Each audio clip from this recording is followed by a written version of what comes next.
So we're here back at All In Race Cars to do some more work on the brake. And today we are doing, what are we doing? Assembling the back end. We're assembling the back end of the car. Some would call it the rear axle and the diff housing, but Kim is calling it the back end of the car. So we painted this 1.5 weeks ago, a Saturday, when we... Actually, it's pretty good painted. I was expecting not that much dust in the paint, but we painted this. We had a nice afternoon together painting in the perfect paint cabinet. Yes. Perfect temperature, no dust, nothing. You know, I can only recommend painting in the 5 degrees. So today Kim is putting on the shocks. Don't get shocked, and he's taking off the rear wheels. So Trying to take off the rear wheels. but they're painted shut. Yeah. And so it's gonna put that on with the ladder bars and putting on the rear end and the shocks. So it's basically assembled because the wiring guy, he needs to do his measurements. So that's basically it right now. I'm just doing a little bit of assembly on the front end, putting on the turbo and the exhaust and this very small wastegate, and I'm probably gonna take off the brackets and paint them today, and putting on the intake, and so we basically do small stuff. We still need to do the windows, the side windows, the front and rear is done, but we need to do the windows and the doors and putting in the electric motors. Then we're actually pretty close to run out of things to do. Oh, and yeah, I actually found some front runners for the car, so it's pretty cool. It's actually some quality stuff, so I got them really cheap, and I want to give a shout out to Motornisten for finding these for really cheap for me. So it's one of the things that's going to be making sure that I'm going to be racing this season, because I can definitely not afford to buy expensive stuff. Oh, don't mind the rattling in the background. It's just one of those loser drifters painting parts on his car, so don't mind that. The only good thing about his drift car is it has a Mopar engine in a Ford, because I'm like hardcore Mopar with a. This is a Mopar small block. So when your car is revealed, can we do a video with it someday? We can race. If you want to race me. Oh, you got that on tape now. Yeah. What kind of race exactly you want to do? Real man's race through corners. No. I mean, you have to handle your car. A driver handles his car. So you mean at the end of the track, the corner where you turn back? Are we talking about that corner? No, I'm talking about many corners, sliding through them.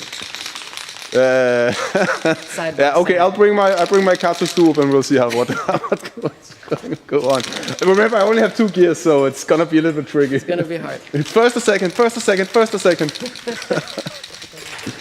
So how much you want to race for?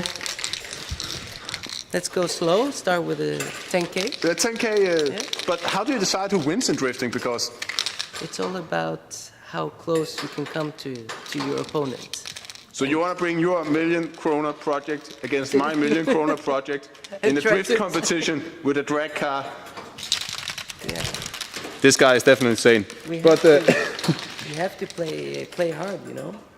You have a hard car. You have to play according to it. yeah, okay, let's go drifting.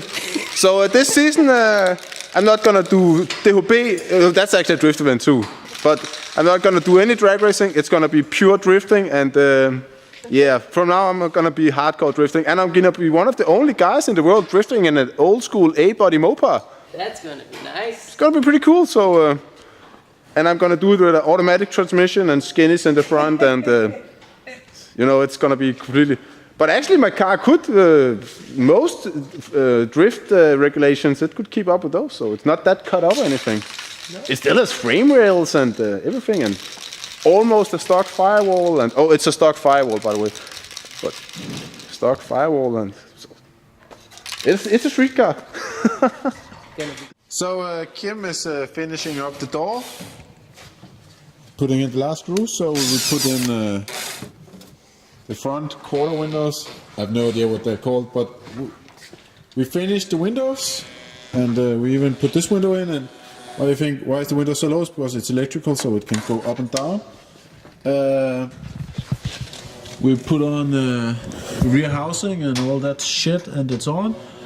Everything is basically going to be taken apart again, but it's mostly on right now. So it's mainly so the wiring guy can do measurements and all that stuff. I bolted on the small, tiny turbo.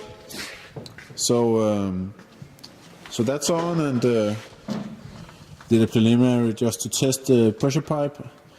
I think we're gonna put a V-band here too, and we need to start measuring the cold air intake, or the cold side of the piping for the manifold.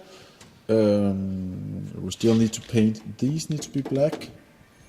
So and we need to finish the oil feed for the turbo. That needs to be done, and the return line, and so lots of small jobs. Bolted on the front wheels. So well, it's really closing in now. So it's not that many jobs to do, but still a lot of work. But right now we can't really do that much more. So it's actually up to the wiring guy mostly, and also we need axles and diff and stuff, so we can put that on. But when we have that, we can actually assemble the rear end. But one thing at a time. So it's been a pretty productive day today, but we are basically running out of stuff to do, aren't we? We don't really have that many parts left, do we? No. So the car is more or less complete, but we have a million small jobs. We need to...